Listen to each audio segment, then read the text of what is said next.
প্রতিপক্ষের আক্রমণ রুখে দিতে এবার ডিফেন্সিভ মিডে একসাথে জুটি করবেন হামজা আর জামাল। অন্যদিকে কানাডার সামিত সোম থাকবেন অ্যাটাকিং মিডে। শুধুই কি তাই, স্ট্রাইকে থাকবেন ইতালি প্রবাসী ফাহমিদুল এবং পরীক্ষিত রাকিব। সিঙ্গাপুরের বিপক্ষে এবার বাংলাদেশ ইতিহাসের সেরা আর শক্তিশালী দল নিয়ে মাঠে নামবে লাল সবুজের বাংলাদেশ।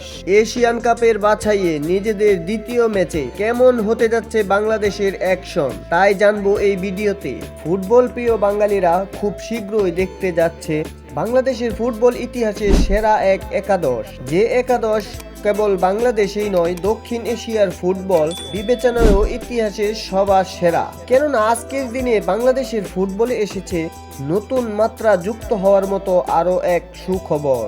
দীর্ঘ অপেক্ষার পর এবার বাংলাদেশে আসছে কানাডার জাতীয় দলের হয়ে খেলা সামিত সোম। এর আগে এশিয়ান কাপের বাছাইয়ে প্রথম ম্যাচে অভিষেক হয়েছে হামজা চৌধুরী। তাছাড়া বাংলাদেশের হয়ে খেলতে চেয়েছিলেন ইতালিয়ান প্রবাসী ফাহমিদুল। যোগ দিয়েছিলেন সৌদি আরবে অনুষ্ঠিত বাংলাদেশ অনুশীলনেও। সেখানে নিজের পায়ের জাদুতে মুগ্ধ করেছিলেন পুরা বাঙালি জাতিকে। তবে কোনো এক অদৃশ্য কারণে সিন্ডিকেটের কারণে তাকে রাখা যায়নি বাংলাদেশ জাতীয় দলে। শিলংয়ের মাঠে নিজেদের ডমিনেটিং ম্যাচে আহমেদুলের মতন একজন দুর্দান্ত ফুটবলার স্ট্রাইকার হিসাবে মিস করেছে গোটা জাতি। হয়তো তিনি থাকলে গোল শূন্য ড্র ম্যাচের হতাশাটা হতে হতো না বাঙালির। তবে এবার সিঙ্গাপুরের বিপক্ষে দলের স্ট্রাইকারের অভাবটা হয়তো পূরণ করতে পারেন তিনি। খুব শীঘ্রই হয়তো আবারও তাকে দেশে ফিরিয়ে আনতে পারে বাফুফে।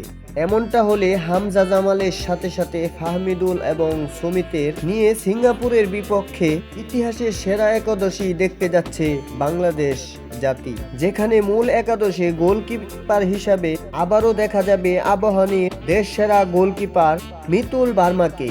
ভক্তদের কাছে গোলবারের প্রহরী হিসাবে সফল তিনি। সেন্ট্রাল মিডে দেখা যেতে পারে সহ অধিনায়ক তপু বর্মন ও রহমত মিয়ার জুটি।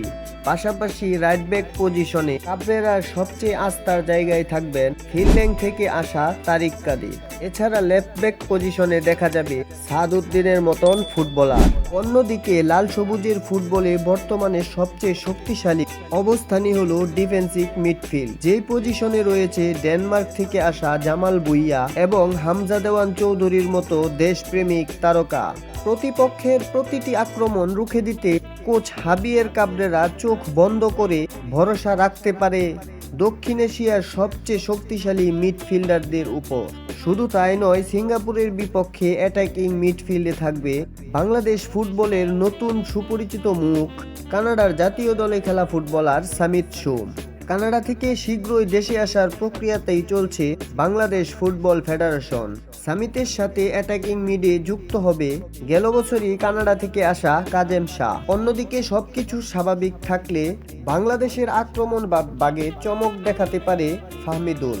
সিঙ্গাপুরের বিপক্ষে তার অভিষেকের রয়েছে জোর সম্ভাবনা। ফাহমিদুলের সাথে আরেকজন স্ট্রাইকার হিসাবে থাকবেন জাতীয় দলের পরীক্ষিত player Rakib Hossain.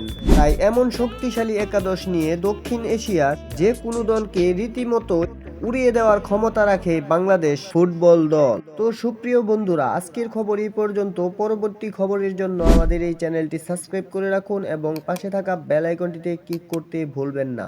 Thank you, আল্লাহ হাফেজ।